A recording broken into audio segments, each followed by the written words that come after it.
Hi everyone, my name's Sonia Blandford. I'm the CEO of Achievement for All, an educational charity of which I'm going to tell you lots and lots so we can get your support, the support from Creative Assembly, which I hope by the end of this video and the time that you've taken with my colleague Stefan Berkey, you'll be saying, yeah, that's the organisation we want to support. So what is it we do?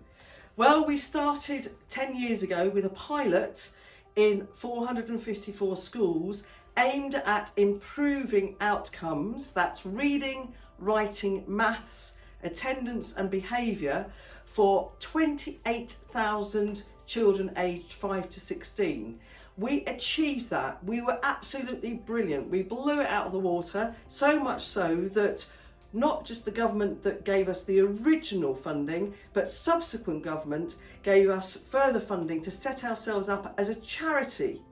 Now that was fantastic, but that only lasted for 3 years. So for the last 6 years, we've been an independent charity, relying on funding from different sources, from schools themselves, I know that's government, but also from philanthropists, from organisations, from different donations, from foundations. We've been absolutely relying on funding. So what we do, we improve reading, writing, maths, we improve attendance and behaviour for those children who are at the lowest end of the education range. Now, why is that important? Well, here we are today, and unfortunately, 1 in 6 children live in poverty. 1 in 6. 1 in 5 children have some form of special educational needs, which could be mental health, it could be some cognitive disability, it could be a physical impairment, it could be emotional difficulties, it could be somebody who has got into special educational needs for a brief amount of time, or somebody who has a special educational need or disability throughout their life. So what we are working with are those children who are the most vulnerable and disadvantaged in our society. Now, we worked with 28,000 children in 2009 to 2011, and that proved that the programme that we started with, which is Achieving Schools, actually worked. And that was an independent piece of research by the University of Manchester. In 2011, having been in 454 schools, we then branched out and we reached 2,500 schools and 100,000 young people aged 5 to 16. And we made an even bigger impact. So why did the government stop the funding for us? Well, unfortunately, certain things happened within the charitable sector, which we won't go over, but you'll know about those. Certain things happened and we were impacted by those happenings. So what we're looking for now is a continuation of the journey we've been on over the last 6 years to get you to encourage your colleagues to vote for us to be your charity of the year. So Achieving Schools, we've now reached 5,000 schools and over 200,000 young people. And yes, we're still making a difference to their lives. They're now attending schools, they're now behaving. There's a reduction in exclusions of 400% for those children. There's a reduction in any form of bullying of, again, around 400%. There's a reduction in the amount of children who have difficulties in support that are long term. So we know that what we do makes a difference. So not only were we happy with Achieving Schools, we wanted to branch out because we wanted school improvement to be something that we encompassed a whole range of different types of schools. So we work with independent schools, we work with maintained schools, we work with the schools that literally at the end of your street, primary schools, secondary schools, we work with special educational needs and also alternative provision.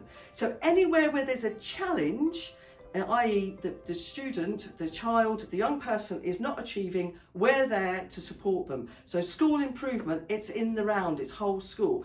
So since 2011, we've actually worked with no less than 3.86 million people. That's parents and carers, teachers and leaders, the children and young people themselves, and the wider community. 3.86 million people.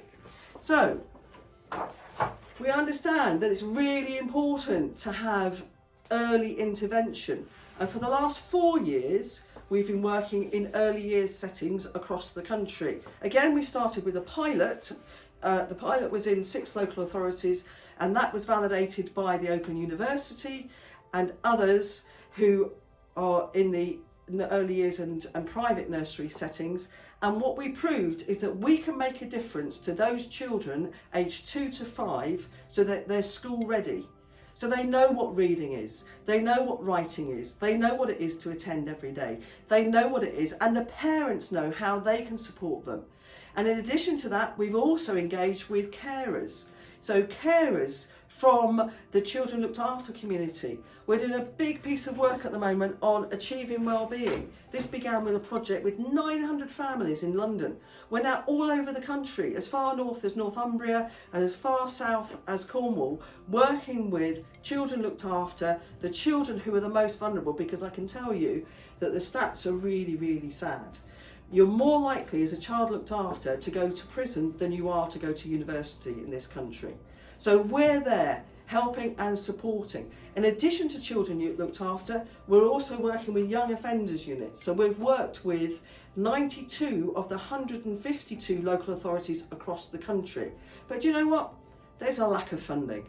And we know this country needs funding for so many different things, but these children are our future. These children are the ones that are going to be society in the next 5, 10, 15, 20 years. They're the ones that are the most vulnerable. They're the ones that each of us, if we don't fund a changing programme now, a life-changing programme now, then we're not going to make a difference.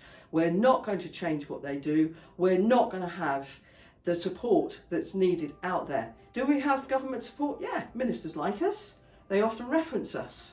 So from the original start-off point, which was with Ed Balls, through to Michael Gove, through to Edward Timpson, through to Damien Hines, yeah, we've been referenced.